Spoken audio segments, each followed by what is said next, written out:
Hello বন্ধুরা, আজকে আরো একটি ইন্টারেস্টিং ট্যুর ভিডিও নিয়ে আপনাদের সামনে উপস্থিত হয়েছি। বন্ধুরা, আমি এখন দাঁড়িয়ে আছি রামেশ্বরমের বিখ্যাত অগ্নিতীর্থম ঘাটে। এটা হলো রামেশ্বরমের সমুদ্রের ঘাট। আর এই রামেশ্বরম হলো দক্ষিণ ভারতের একটা অন্যতম দর্শনীয় স্থান। আর এই অগ্নিতীর্থম ঘাটের পাশেই আছে ভগবান মহাদেবের বিখ্যাত জ্যোতির্লিঙ্গ টেম্পল, যেটা কিনা রমনাথ স্বামী টেম্পল বা রামেশ্বরম টেম্পল নামে প্রসিদ্ধ। পৌরাণিক কাহিনীতে কথিত আছে যে ভগবান শ্রীরাম যখন রাবণ বধ করে লঙ্কা থেকে এই রামেশ্বরমে ফিরে এসেছিলেন, তখন এই অগ্নিতীর্থম ঘাটে স্নান করে মহাদেবের পূজা করেছিলেন, যাতে করে ব্রহ্মহত্যার পাপ থেকে মুক্ত হওয়া যায়। কারণ রাবণ ছিলেন একজন ব্রাহ্মণ। আর তখন থেকেই এই রামেশ্বরম টেম্পলটি গড়ে উঠেছে, যেটা কিনা ভারতবর্ষের একটা অন্যতম জ্যোতির্লিঙ্গ। বন্ধুরা, এইটা হলো সেই রামেশ্বরম টেম্পল।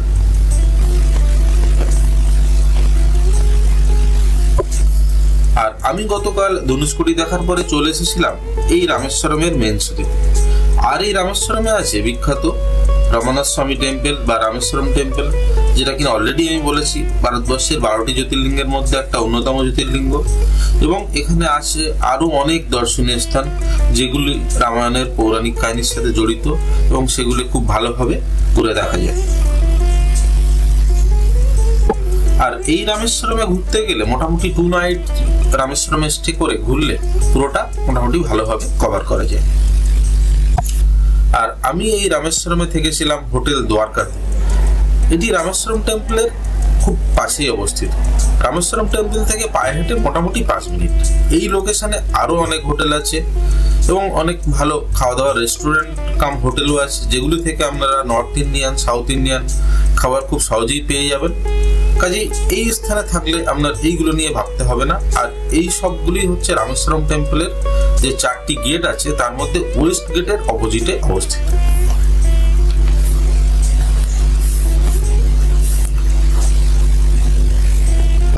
আর এই রামেশ্বরম এবং তার আশেপাশের দর্শনীয় স্থানগুলি ঘুরে দেখার জন্য একটা ক্যাব ওনারের কন্ট্যাক্ট নাম্বার আমি দিয়ে দিলাম। ওনার কাছে অনেক রকমের গাড়ি আছে। রামেশ্বরম থেকে মাদুরাই বা কন্যাকুমারী যাওয়ার জন্য আপনি ওনার কাছ থেকে বাজেট অনুযায়ী আপনার গাড়ি পেয়ে যাবেন। বন্ধুরা, এখন সকালবেলা আর আমি এখন চলেছি রামেশ্বরমের অগ্নিতীর্থম ঘাটের দিকে, অর্থাৎ যেটা কিনা রামেশ্বরমের সমুদ্রের ঘাট। আর বন্ধুরা, এখনকার আমার প্রোগ্রাম হলো রামেশ্বরমের অগ্নিতীর্থম সমুদ্রের ঘাট এবং তার সাথে রমনাথ স্বামী টেম্পল বা রামেশ্বরম টেম্পলকে পরিক্রমা করা। অর্থাৎ সাউথ গেট থেকে আমি স্টার্ট করব। সাউথ, ইস্ট, নর্থ আর ওয়েস্ট গেট ঘুরে আমার পরিক্রমা আমি কমপ্লিট করব। আর এই রামেশ্বরম টেম্পলটির মোট 4টি গেট আছে। আর এই গেটগুলির উপরে আছে সুসজ্জিত গোপুরম স্ট্রাকচার, অর্থাৎ মন্দিরের চূড়া। এর মধ্যে ইস্ট গেটের গোপুরমটি বা মন্দিরের চূড়াটি সব থেকে বড়। আমি এখন চলেছি মন্দিরের সাউথ গেটের সামনে থেকে। এরপরে আমি যাব ইস্ট গেটের দিকে। বন্ধুরা, এইটাই হলো মন্দিরের ইস্ট গেট। আর এই ইস্ট গেটটির এন্ট্রান্স সব থেকে বড়। এই ইস্ট গেটের মন্দিরের চূড়া বা গোপুরমটি সব থেকে বড় এবং খুবই সুন্দর দেখতে।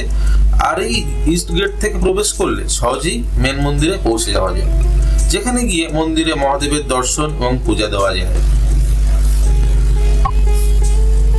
আর বন্ধুরা, এই ইস্ট গেটের ঠিক অপোজিটের যে রাস্তাটি আছে, এই রাস্তা দিয়ে সহজে পৌঁছে যাওয়া যায় রামেশ্বরমের সমুদ্রের ঘাটে, যেটা কিনা অগ্নিতীর্থম ঘাট নামেও প্রসিদ্ধ।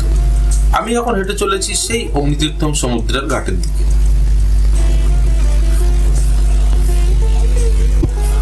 বন্ধুরা, আমি এখন এসে উপস্থিত হলাম অগ্নিতীর্থম ঘাটে, যেটার ভিডিও আমি একদম প্রথমে আপনাদের দেখিয়েছিলাম। আর এই রামেশ্বরমের সমুদ্র হলো খুবই শান্ত সমুদ্র। এখানে এলে সবাই একবার কিন্তু পুণ্য স্নান করে নেয়। আর এই শান্ত সমুদ্র হওয়ার কারণ হলো এই যে রামেশ্বরমের স্থলভাগের একটা বড় অংশ বেরিয়ার হিসেবে সমুদ্রের মধ্যে চলে গেছে, যার ফলে বে অফ বেঙ্গল বা বঙ্গোপসাগরের একটা বড় অংশ কনফাইন্ড হয়ে তৈরি হয়েছে এই রামেশ্বরমের সুন্দর শান্ত সমুদ্র। আর এই রামেশ্বরমে মোটামুটি 2 নাইট স্টে করলে খুব ভালো হয়। প্রথম দিনে রামেশ্বরমে আসার সময় আপনি দেখে নিতে পারেন Pamban bridge view point, Dhanushkodi. তারপর তারপর রামেশ্বরম এসে হোটেলে স্টে করে সন্ধ্যাবেলাতে একবার ভিজিট করে নিতে পারেন রামেশ্বরম টেম্পলটি। আর দ্বিতীয় দিন সকালবেলা অগ্নিতীর্থম ঘাটে আপনি সানরাইজ দেখতে পারেন এবং তারপরে অগ্নিতীর্থম ঘাটে স্নান সেরে তারপর রামেশ্বরম টেম্পলে এসে সেখানে নর্থ গেট থেকে প্রবেশ করে 22টি মিষ্টি জলের কুণ্ডে স্নান সেরে তারপর পোশাক চেঞ্জ করে রামেশ্বরম টেম্পলে আপনি পূজা দিতে পারেন। তারপরে রামেশ্বরম টেম্পলে পূজা দেওয়ার পরে হোটেলে কিছুক্ষণ স্টে করে বিকাল বেলাতে আবার অগ্নিতীর্থম ঘাটে চলে আসতে পারেন এবং সেখানে আছে জয় রাইডের ব্যবস্থা, অর্থাৎ অগ্নিতীর্থম ঘাট থেকে ছোট ছোট বোট বা ট্রলারে করে টুরিস্টদের এই শান্ত সমুদ্রের মধ্যে কিছুটা জয় রাইডের ব্যবস্থা করা আছে, সেটার আনন্দ আপনি কিন্তু এই অগ্নিতীর্থম ঘাটে এসে আপনি উপভোগ করতে পারেন। তারপরে নেক্সট দিনে ব্রেকফাস্ট সেরে রামেশ্বরমের অন্য সাইট সিন বা দর্শনীয় স্থানগুলি দেখে রামেশ্বরম থেকে আপনি চলে যেতে পারেন মাদুরাই বা কন্যাকুমারীতে। বন্ধুরা, আমি রামেশ্বরম টেম্পল বা রমনাথ স্বামী টেম্পলের উপরে এবং রামেশ্বরমের অন্যান্য দর্শনীয় স্থান যেমন এপিজে আব্দুল কালামের বাড়ি, এখানে রাম লক্ষ্মণের স্মৃতি জড়িত অনেক দর্শনীয় স্থান, পঞ্চমুখী হনুমান টেম্পল, এর উপরে আরেকটা ভিডিও আপনাদের সাথে শেয়ার করব, সেখানে আপনারা সমস্ত ইনফরমেশন কিন্তু খুব সহজেই পেয়ে যাবেন। আর বন্ধুরা, আমি এখন রামেশ্বরম সমুদ্রের ঘাটেই দাঁড়িয়ে আছি, চারিদিকে শান্ত সমুদ্রের ভিউ কিন্তু আমি উপভোগ করছি এবং এখানে এখন সকালবেলা এবং দর্শনার্থীরা তাদের পূর্ণ স্নান ছাড়ছেন। তারপরে পূর্ণ স্নানের পর দর্শনার্থীরা আবার মন্দিরের উদ্দেশ্যে বেরিয়ে যাবেন। আর এই সামনে দেখতে পাচ্ছেন সেই ফেরিঘাটটি, যেখান থেকে জয় রাইডের ব্যবস্থা কিন্তু আছে এবং এর আশপাশে অনেক লেখচিত্রের মাধ্যমে এবং সুসজ্জিত চিত্রের মাধ্যমে ফুটিয়ে তোলা তখন যখন রাম রাবণ বধ করেছিলেন সেই সমসাময়িক কাহিনীগুলোকে কিন্তু এখানে পিকচারের মাধ্যমে এই রামেশ্বরমের ঘাটে কিন্তু আমি দেখতে পাবেন।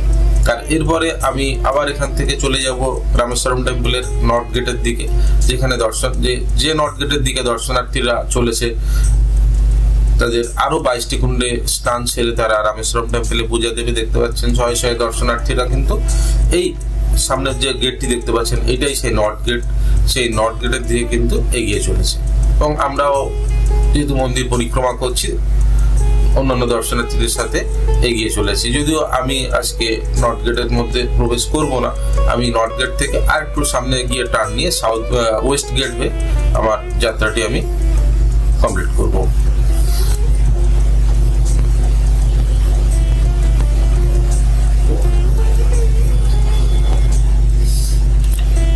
আস্তে আস্তে আমরা কিন্তু নর্থ গেটের একদমই সামনে চলে এসেছি। এই যেটা দেখতে পাচ্ছেন এটা কিন্তু মন্দিরের নর্থ গেট। আর এই প্রত্যেকটা গেটের উপরে যে মন্দিরের চূড়া বা গোপুরম স্ট্রাকচার সেটা সত্যি দেখার মতো।